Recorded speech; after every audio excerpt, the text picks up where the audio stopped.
Hi കൂട്ടുകാർ, അസ്സലാമു അലൈക്കും വറഹ്മത്തുള്ളാഹി തആല വബറകാതുഹു. 5ാം ക്ലാസ്സിൻ്റെ ഇംഗ്ലീഷ് മീഡിയം സ്കൂൾ മദ്രസയുടെയും ഇസ്ലാമിക് എഡ്യൂക്കേഷണൽ ബോർഡിൻ്റെ കീഴിൽ 5ാം ക്ലാസ്സിലെ ബോർഡിംഗ് മദ്രസയുടെ കീഴിലും ഇംഗ്ലീഷ് മീഡിയം സ്കൂൾ മദ്രസയുടെയും കീഴിലുള്ള വിദ്യാർത്ഥികൾക്ക് ഉലൂമുദ്ദീൻ അതിൻ്റെ വാർഷിക എക്സാം, പബ്ലിക് എക്സാം പൊതുപരീക്ഷയായിട്ട് 5ാം ക്ലാസ്സിൽ നടത്തുന്ന മദ്രസകളുണ്ട്. പൊതുപരീക്ഷ ഇല്ല, 7ാം ക്ലാസ്സിൽ പൊതുപരീക്ഷ നടത്തുന്ന സ്ഥലങ്ങളുമുണ്ട്. അപ്പോൾ എല്ലാവർക്കും ഉപകാരപ്പെടുത്താവുന്ന ഒരു ചോദ്യപേപ്പറുമായിട്ടാണ് ഇന്ന് വന്നിരിക്കുന്നത്. നമുക്ക് ചോദ്യത്തിലേക്ക് കടക്കാം. ഉലൂമുദ്ദീനാണ്. ഉലൂമുദ്ദീന് നിങ്ങൾക്ക് കഴിഞ്ഞ എക്സാമിൻ്റെ ശേഷമുള്ള പാഠഭാഗങ്ങളാണ് ഉണ്ടാവുക. 14 മുതലുള്ള പാഠഭാഗങ്ങളാണ്, 14 മുതൽ 26 വരെയുള്ള പാഠഭാഗങ്ങളിൽ നിന്നുള്ള ചോദ്യങ്ങളാണ് ഉണ്ടാവുക. അപ്പോൾ നമുക്ക് ചോദ്യത്തിലേക്ക് കടക്കാം. ബിസ്മില്ലാഹിർ റഹ്മാനിർ റഹീം. നമ്മൾ മുമ്പ് മോഡൽ ക്വസ്റ്റ്യൻ പേപ്പറൊക്കെ അപ്ലോഡ് ചെയ്തിട്ടുണ്ട് കഴിഞ്ഞ വർഷം. അതൊക്കെ നിങ്ങൾക്ക് ഉപകാരപ്പെടുത്താം. അതിൻ്റെ ലിങ്കുകളൊക്കെ താഴെ ഡിസ്ക്രിപ്ഷനിൽ ആഡ് ചെയ്യാം, ഉപകാരപ്പെടുത്താം. അത് എടുക്കാൻ അറിയാത്തവർ എൻ്റെ മൊബൈൽ നമ്പറിലൊന്ന് മെസ്സേജ് ചെയ്താൽ മതി. 82 89 89 29 85. പിന്നെ മദ്രസയുടെ ആർക്കെങ്കിലും ട്യൂഷൻ വേണമെന്നുണ്ടെങ്കിൽ, എക്സാമാണ്, റിവിഷൻ ക്ലാസ്സായിട്ട് ട്യൂഷനൊക്കെ ആവശ്യമുള്ളവർ ഒന്ന് ഈ നമ്പറിലൊന്ന് മെസ്സേജ് ചെയ്താൽ മതി. ഇനി നിങ്ങളുടെ താഴെയുള്ള ചെറിയ ക്ലാസ്സിലെ കുട്ടികൾക്കും ആർക്ക് വേണമെങ്കിലും ട്യൂഷനായിട്ടുള്ള ക്ലാസ്സുകളൊക്കെ വേണമെങ്കിൽ ഒന്ന് ഈ നമ്പറിൽ തന്നെ മെസ്സേജ് ചെയ്യുക, ഉപകാരപ്പെടുത്താം. അപ്പോൾ ഇവിടെ ഒന്നാമത്തെ ചോദ്യം, അബൂബക്കർ റളിയല്ലാഹു അൻഹുവിൻ്റെ വംശം. അബൂബക്കർ റളിയല്ലാഹു അൻഹുവിൻ്റെ വംശം ബനു തൈം. ബനു തൈമാണ് അബൂബക്കർ റളിയല്ലാഹു അൻഹുവിൻ്റെ വംശം. ബനു അദിയ്. ബനു അദിയ് ഉമർ റളിയല്ലാഹു അൻഹുവിൻ്റെ വംശമാണ്. ബനു ഹാഷിം. ബനു ഹാഷിം അലി റളിയല്ലാഹു അൻഹുവിൻ്റെതാണ്. അതൊക്കെ മനസ്സിലാക്കുക. അടുത്ത എന്താണ്? ഇബാദത്തുകൾ സമ്പൂർണ്ണമാവാൻ വേണം. എന്താണ് ഇബാദത്തുകൾ സമ്പൂർണ്ണമാവാൻ? ഇഖ്ലാസ് ഉണ്ടെങ്കിൽ മാത്രമേ ഇബാദത്തുകൾ സമ്പൂർണ്ണമാവുകയുള്ളൂ എന്ന് പഠിച്ചിട്ടുണ്ട്. ഇബാദത്തുകൾ സമ്പൂർണ്ണമാവണമെങ്കിൽ ഇഖ്ലാസ് വേണം, മനസ്സിലാക്കുക. അടുത്തെന്താണ്? അൽ ഇഹ്തിയാജ്. അൽ ഇഹ്തിയാജ് എന്താണ്? അള്ളാഹുവിൻ്റെ മുസ്തഹീലായ സിഫത്തും നമ്മൾ പഠിച്ചിട്ടുണ്ട്. അതിൻ്റെ അർത്ഥവും വാജിബും മുസ്തഹീലൊക്കെ മനസ്സിലാക്കുക. അപ്പോഴാണ് നമുക്കിത് എഴുതാൻ കഴിയുള്ളൂ. ഇഹ്തിയാജ് എന്ന് പറഞ്ഞാൽ ആശ്രയത്വം. ആശ്രയത്വം എന്നതാണ്. അപ്പോൾ അത് 20ഉം അർത്ഥവും അറബിയൊക്കെ മനസ്സിലാക്കുക. അപ്പോഴാണ് നമുക്ക് ഇതുപോലെ വന്നാൽ എഴുതാൻ കഴിയുള്ളൂ. അടുത്തെന്താണ്? തീ കൊണ്ട് സൃഷ്ടിക്കപ്പെട്ടവരാണ്. തീ കൊണ്ട് സൃഷ്ടിക്കപ്പെട്ടവരാണ് ജിന്നുകൾ. മനുഷ്യർ മണ്ണുകൊണ്ടാണ്, മലക്കുകൾ പ്രകാശത്താലാണ്. അടുത്തതാ, നബി സല്ലല്ലാഹു അലൈഹി വസല്ലമയുടെ 2 പുത്രിമാരെ വിവാഹം ചെയ്തു. ആരായിരുന്നു? ഉസ്മാൻ റളിയല്ലാഹു അൻഹു ആണ്. ഉസ്മാൻ റളിയല്ലാഹു അൻഹു ആണ് നബി സല്ലല്ലാഹു അലൈഹി വസല്ലമയുടെ 2 പുത്രിമാരെ വിവാഹം ചെയ്തത്. അതിനാൽ ദുന്നൂറൈൻ എന്ന പേര് ലഭിച്ചിട്ടുണ്ട്, നമ്മൾ പഠിച്ചിട്ടുണ്ട്. നബി സല്ലല്ലാഹു അലൈഹി വസല്ലമയുടെ 2 പുത്രിമാരെ ആദ്യം വിവാഹം ചെയ്തു. ആദ്യം റുഖ്യ ബീവി റളിയല്ലാഹു അൻഹായെ വിവാഹം ചെയ്തു. അവരുടെ വഫാത്തിന് ശേഷം ഉമ്മു കുൽസൂർ റളിയല്ലാഹു അൻഹായെയും വിവാഹം ചെയ്തു. അതുകൊണ്ടാണ് ദുന്നൂറൈൻ എന്ന പേര് ലഭിച്ചതെന്ന് പഠിച്ചിട്ടുണ്ട്. അപ്പോൾ റുഖിയ, ഉമ്മു കുൽസൂർ എന്നിവരാണ് ഉസ്മാൻ റളിയല്ലാഹു അൻഹുവിൻ്റെ ഭാര്യമാർ. നബി സല്ലല്ലാഹു അലൈഹി വസല്ലമയുടെ മക്കളാണ്. അടുത്തതാ, അൽ ബക്കാ എന്നതിൻ്റെ വിപരീതം. അൽ ബക്കാ എന്നതിൻ്റെ വിപരീതം, അതായത് മുസ്തഹീൽ. അൽ ഫനാ. അൽ ഫനാ നശിച്ചു പോകൽ. അൽ ബക്കാ എന്ന് പറഞ്ഞാൽ അന്ത്യമില്ലാതിരിക്കൽ എന്നാണ്. അപ്പോൾ അൽ ഫനാവ് നശിച്ചു പോകൽ എന്നതാണ്. അടുത്തതിന് ചേരുംപടി ചേർക്കാനാണ്. ലാ യദ്ഖുലുൽ ജന്നത എന്താണ്? നമ്മാമുൻ. ലാ യദ്ഖുലുൽ ജന്നത നമ്മാമുൻ നമ്മൾ പഠിച്ചിട്ടുണ്ട് അൽ ഖൽബു സലീം എന്ന പാഠത്തിൽ. ലാ യദ്ഖുലുൽ ജന്നത നമ്മാമുൻ എന്തായിരുന്നു അർത്ഥം? ഏഷണിക്കാരൻ സ്വർഗത്തിൽ കടക്കുകയില്ല എന്ന്, അല്ലേ? അപ്പോൾ അത് മനസ്സിലാക്കണം. നമുക്ക് അതിൻ്റെ ഡി എഴുതാം. അടുത്തത് എന്താണ്? മിനൽ മുഹ്ലിക്കാത്ത്. 3 നാശകാരികളാന്ന് പറഞ്ഞിട്ടുണ്ട്. സലാസു മുഹ്ലിക്കാത്ത്. അപ്പോൾ അതിൽ പെട്ടത് ഏതാണ് ഇവിടെ? ഷുഹുൻ മുത്താഉൻ. ഷുഹുൻ മുത്താഉൻ എന്നതാണ്. അപ്പോൾ അതിൻ്റെ ഈ എഴുതാം. ഷുഹുൻ മുത്താഉൻ പിശുക്കിനെ അനുസരിക്കൽ. 3 നാശകാരികളിൽ നമ്മൾ പറഞ്ഞിട്ടുണ്ട്. അപ്പോൾ അതിൻ്റെ ഈ എഴുതാം. അടുത്തതോ, ലൈസൽ മുഅ്മിനു ബിഹക്കൂദ്. ലൈസൽ മുഅ്മിനു ബിഹക്കൂദ്. നമ്മൾ പാഠത്ത് പഠിച്ചത് അൽ മുഅ്മിനു ലൈസ ബിഹക്കൂദ്. അൽ മുഅ്മിനു ലൈസ ബിഹക്കൂദ്. സത്യവിശ്വാസി പകയുള്ളവനല്ല. സത്യവിശ്വാസി പകയുള്ളവനല്ല. ബിഹക്കൂദ്. അപ്പോൾ അതിൻ്റെ ബി നമുക്കവിടെ എഴുതി കൊടുക്കാം. അടുത്തത് ഹുസ്നുൽ ഹുൽക്ക്. സൽസ്വഭാവമാണ്. എന്താണ്? അൽ ബിർറു. അൽ ബിർറു ഹുസ്നുൽ ഹുൽക്ക്.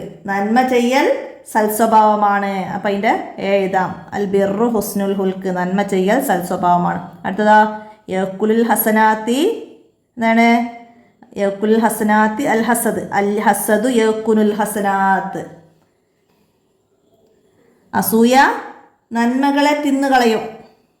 യഅ്കുലുൽ ഹസനാത്തി അൽ ഹസദ്, അൽ ഹസദു യഅ്കുലുൽ ഹസനാത്ത്, അൽ ഹസദു യഅ്കുലുൽ ഹസനാത്ത്. അസൂയ നന്മകളെ തിന്നും. അപ്പം അതിൻ്റെ സി എഴുതാം. അടുത്ത പൂരിപ്പിക്കാനാണ്. നബി സല്ലല്ലാഹു അലൈഹി വസല്ലമ വഫാത്തായത് ഹിജ്റ ഡേഷ് വർഷം റബിയുൽ അവൽ 12-നാണ്. ഹിജ്റ 11-ന്. അപ്പോൾ അവിടെ ഹിജ്റ 11-ാം വർഷം റബിയുൽ അവൽ 12-നാണ്. അന്ന് 63 വയസ്സായിരുന്നു നമ്മൾ പഠിച്ചിട്ടുണ്ട്. അടുത്തതാ ലോകത്ത് സംഭവിക്കുന്ന എല്ലാ കാര്യങ്ങളും അല്ലാഹു തആലയുടെ ഡേഷ് ആണ് നടക്കുന്നത്. എന്തനുസരിച്ചാണ്? അല്ലാഹു തആലയുടെ നിശ്ചയമനുസരിച്ചാണ് നടക്കുന്നത്. അപ്പം അത് നിശ്ചയമനുസരിച്ചാണ് എന്ന് എഴുതണം.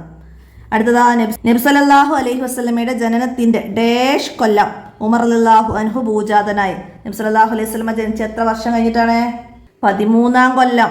നബി സല്ലല്ലാഹു അലൈഹി വസല്ലമയുടെ ജനനത്തിൻ്റെ 13-ാം കൊല്ലാണ്.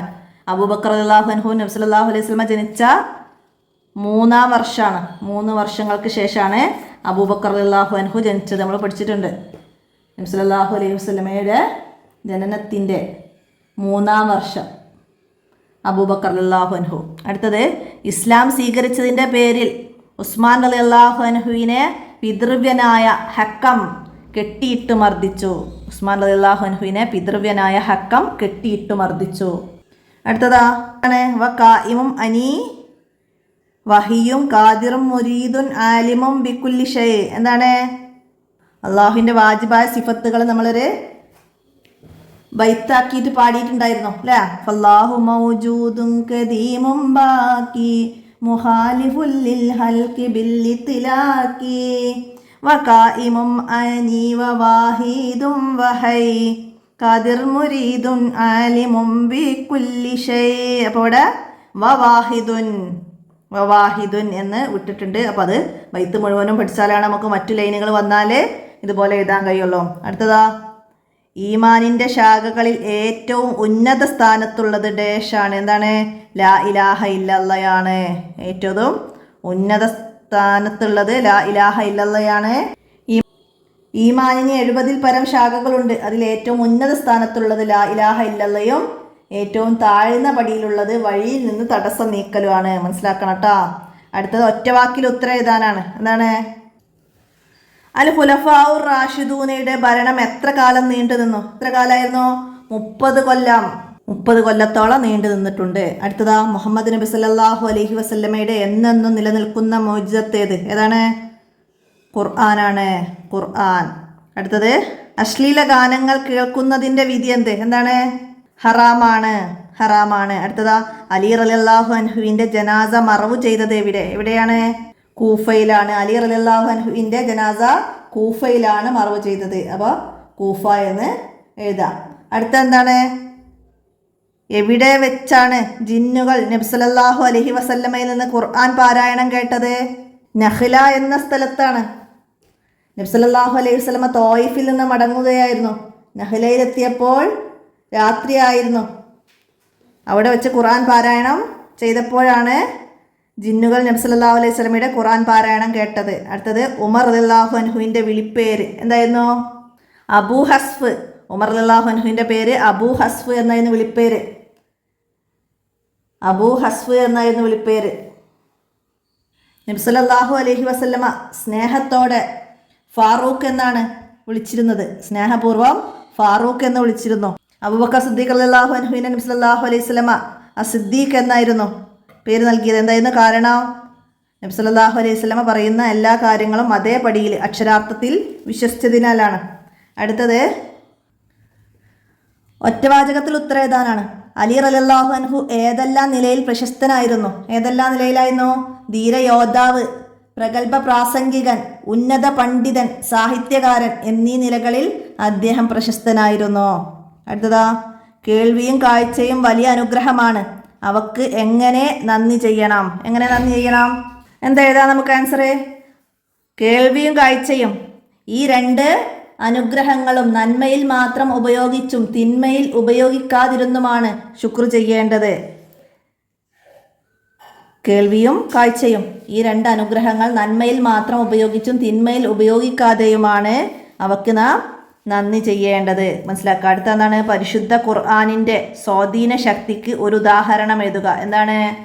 ഇസ്ലാമിനെ കഠിനമായി എതിർത്തിരുന്ന ഉമർ ഇബ്നുൽ ഖത്താബ് റളിയല്ലാഹു അൻഹു ഖുർആൻ കേട്ട മാത്രയിൽ മാനസാന്തരമുണ്ടായി. അത് ഖുർആനിൻ്റെ സ്വാധീന ശക്തിയാണ്.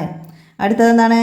ലോകത്ത് ഹൈറും ഷർറും നടക്കുന്നു, നാം എന്ത് ചെയ്യണം? എന്താ ചെയ്യേണ്ടത്? ഹൈറുണ്ടാകുമ്പോൾ ശുക്ർ ചെയ്തും ഷർറുണ്ടാകുമ്പോൾ ക്ഷമ കൈക്കൊണ്ടുമാണ് നന്ദി ചെയ്യേണ്ടത്. അടുത്തതെന്താണ്? ഏതെല്ലാം സൽഗുണങ്ങളിലാണ് അൽ ഖുലഫാഉർ റാഷിദൂന ലോകത്തിന് മാതൃകയായത്? ഏതൊക്കെയാണ്? തഖ്വ, നീതി, ലളിത ജീവിതം, വിനയം, ജനസേവനം മുതലായ സൽഗുണങ്ങളാൽ അവർ 4 പേരും ലോകത്തിന് മാതൃകയാണ്. വേതനം ഹലാലാകാൻ തൊഴിലാളി എന്ത് ചെയ്യണം? വേതനം ഹലാലാകാൻ തൊഴിലാളി എന്താണ്? ഉത്തരവാദിത്വത്തോടെ ജോലി ചെയ്യണം. വേതനം ഹലാലാവാൻ തൊഴിലാളി ഉത്തരവാദിത്വത്തോടെ ജോലി ചെയ്താലാണ് വേതനം ഹലാലാവുകയുള്ളൂ. അടുത്തതാ, നബി സല്ലല്ലാഹു അലൈഹി വസല്ലമ അവസാനമായി ഉരുവിട്ടത് എന്ത്? എന്തായിരുന്നു? ലാ ഇലാഹ ഇല്ലല്ലാ ഫി റഫീഖിൽ അഅ്ലാ എന്നാണ് നബി സല്ലല്ലാഹു അലൈഹി വസല്ലമ അവസാനമായി ഉരുവിട്ടത്. ലാ ഇലാഹ ഇല്ലല്ലാ ഫി റഫീഖിൽ അഅ്ലാ. ഇനി 5 വരി കുറയാതെ എഴുതാമെന്നത് എന്താണ്? അബൂബക്കർ റളിയല്ലാഹു അൻഹുവിൻ്റെ പ്രധാന ഭരണ പ്രവർത്തനങ്ങൾ. റോമക്കാരുമായി യുദ്ധം ചെയ്യാൻ നബി സല്ലല്ലാഹു അലൈഹി വസല്ലം ഒരുക്കിയ ഉസാമ റളിയല്ലാഹു അൻഹുവിൻ്റെ നേതൃത്വത്തിലുള്ള സൈന്യത്തെ അയച്ചു. നബിമാരാണെന്ന് വാദിച്ച് രംഗത്ത് വന്ന ദുലൈഹത്തുൽ അസദിയ, മുസൈലിമത്തുൽ കദ്ദാബ്, സജാഹി തുടങ്ങിയവർക്കെതിരെ പോരാടി വിജയം വരിച്ചു. ആഭ്യന്തര കലാപങ്ങൾക്ക് അറുതി വരുത്തി. റോമക്കാരുടെ അധീനയിലായിരുന്ന യർമൂക്ക് ഇസ്ലാമിക ഭരണകൂടത്തിൻ്റെ കീഴിലാക്കി. ഖുർആൻ മനഃപ്പാഠമാക്കിയവർ ധാരാളമായി ഷഹീദായപ്പോൾ ഖുർആൻ ഒരു മുസഫിൽ ക്രോഡീകരിച്ചു സംരക്ഷിച്ചു. ഭരണ സൗകര്യത്തിനായി രാജ്യത്തെ പല സംസ്ഥാനങ്ങളായി വിഭജിച്ചു. അമീറുമാരെ നിയമിച്ചു. ഇതായിരുന്നു അബൂബക്കർ റളിയല്ലാഹു അൻഹുവിൻ്റെത്. ഇതേപോലെ ഉമർ റളിയല്ലാഹു അൻഹുവിൻ്റെ പാഠത്തിൽ നമ്മൾ പഠിക്കുന്നുണ്ട്. ഉസ്മാൻ റളിയല്ലാഹു അൻഹുവിൻ്റെ പാഠത്തിലും നമ്മളത് പഠിക്കുന്നുണ്ട്. അപ്പോൾ അതൊക്കെ മനസ്സിലാക്കുക. പിന്നെ നമുക്ക് ഉസ്മാൻ റളിയല്ലാഹു അൻഹുവിൻ്റെ വഫാത്തിനെ കുറിച്ചിട്ട് എഴുതാൻ വന്നിട്ടുണ്ട്. ഉസ്മാൻ റളിയല്ലാഹു അൻഹു സമാധാനപ്രിയനും നീതിമാനുമായിരുന്നു. ഉദ്യോഗസ്ഥരെ നിയമിക്കുന്നതുമായി ബന്ധപ്പെട്ട് നടപടികൾ ഇഷ്ടപ്പെടാതിരുന്ന ചിലർ അദ്ദേഹത്തിനെതിരെ തിരിഞ്ഞു. ആവശ്യം അന്യായമായതുകൊണ്ട് ഖലീഫ അത് പരിഗണിച്ചില്ല. ഇബ്നു സബഅ എന്ന ജൂതൻ മുസ്ലിം എന്ന വ്യാജാന പ്രവർത്തിക്കുകയും മുസ്ലിങ്ങളെ തമ്മിലടിപ്പിക്കുവാൻ ശ്രമിക്കുകയും ചെയ്തു. ഉസ്മാൻ റളിയല്ലാഹു അൻഹുവിനെതിരെ ജനങ്ങളെ സംഘടിപ്പിച്ചു. ഒരു കൂട്ടം ആളുകൾ അദ്ദേഹത്തിൻ്റെ വീട് വളഞ്ഞു. സഹാബികൾ അതിനെ നേരിടാൻ തയ്യാറായെങ്കിലും മദീനയിൽ രക്തച്ചൊരിച്ചിൽ ഭയന്ന് അദ്ദേഹം അത് വിലക്കി. ഉസ്മാൻ റളിയല്ലാഹു അൻഹുവിനെ മസ്ജിദിൽ പോകാൻ പോലും അവർ അനുവദിച്ചില്ല. ദാഹജലം പോലും അവർ നിഷേധിച്ചു. 18 ദിവസം നീണ്ടുനിന്ന ഉപരോധത്തിന് ഒടുവിൽ ഹിജ്റ 35-ാം വർഷം ദുൽഹിജ്ജ 18 തിങ്കളാഴ്ച കലാപകാരികൾ അദ്ദേഹത്തെ വധിച്ചു. അതാണ് ഉസ്മാൻ റളിയല്ലാഹു അൻഹുവിൻ്റെ വഫാത്തിനെ കുറിച്ചിട്ട് നമ്മൾ എഴുതേണ്ടത്. വഫാത്താകുമ്പോൾ 82 വയസ്സുണ്ടായിരുന്നു. സ്വർഗത്തിൽ എൻ്റെ കൂട്ടുകാരൻ എന്ന് നബി സല്ലല്ലാഹു അലൈഹി വസല്ലമ ഉസ്മാൻ റളിയല്ലാഹു അൻഹുവിനെ കുറിച്ചിട്ട് പറഞ്ഞിട്ടുണ്ട്. അപ്പോൾ ഇത്രയാണ് ഈ ചോദ്യപേപ്പറിൽ വന്നത്. നമ്മൾ പാഠഭാഗങ്ങൾ മുഴുവനായിട്ടുള്ള റിവിഷനൊക്കെ മുമ്പ് വീഡിയോ ചെയ്തിട്ടുണ്ട്. അതൊക്കെ ഉപകാരപ്പെടുത്തുക. വീഡിയോ കൂട്ടുകാർക്കൊക്കെ ഷെയർ ചെയ്ത് കൊടുക്കുക. നമുക്ക് അടുത്ത ചോദ്യപേപ്പറുമായി അടുത്ത വീഡിയോയിൽ കാണാം. അസ്സലാമു അലൈക്കും വറഹ്മത്തുള്ളാഹി.